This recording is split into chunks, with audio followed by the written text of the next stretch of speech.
қарызын берем деген уақытысына бермеді. 6 ай күтіп сосын қайтар деп жазып жібергем. Сол ақша саған садақа болсын, бала шағамның атынан деп бұлданып жазып жіберіпті. Осыған ойыңыз дейді.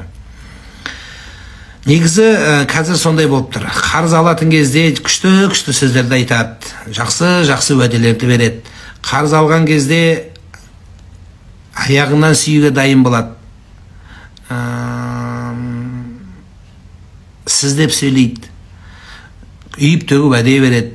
Қарыз беретін күні осындай ахуалға қолмен беріп, аяғымен алып, немесе жексұрын болатын күніміз бар.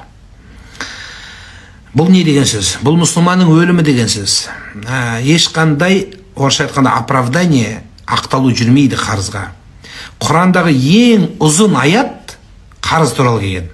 Намаз туралы емес, ораза туралы емес, білмеймін, Құдайға деген сенім туралы емес, Құдайдың жалғыздығы таухид туралы емес, пайғамбар туралы емес, қарыз туралы келген. Ең ұзын аят. Почти бір бетті қамтиды. Не деген сөз? Бұл аса маңызды дүние деген сөз. Оны айтқан біз, қарыз бабына кірсеңіздер, алашақ пен берешек деп Google'дан терсеңіздер, мен жазған бірнеше жыл бұрынғы мақалам бар. Қабірде өлген адамның табытына жабысып, қабірін барып жұлып, сен маған қарызсың деген, бұл жақсы нәрсе емес. Бірақ өкінішке орай біз соған жетіп қалдық қазір.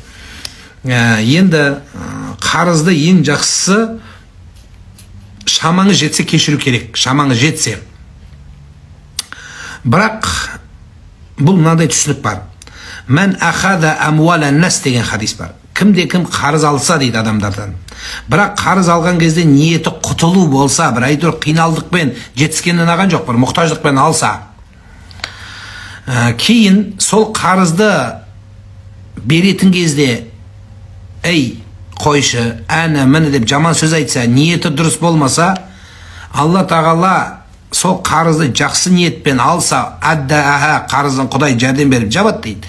Егер қарыз алған кезде жаңағы міне берем деп алдап, арбап, неше түрлі сөзді айтып, қитұрқылықпен алса, итлафахулла, Алла оны қарыздан қарызға тығып жібереді дейді. Қазір көп адам қарыздан құтыла алмай жүрміз дегендер, осыны біраз қарап көріңіздер. Сіздің сол бір қарыз алғандағы ниетіңіз дұрысталмаған. Сондықтан сол қарыздың бодауынан шыға алмай жүруіңіздің де себебі осыда.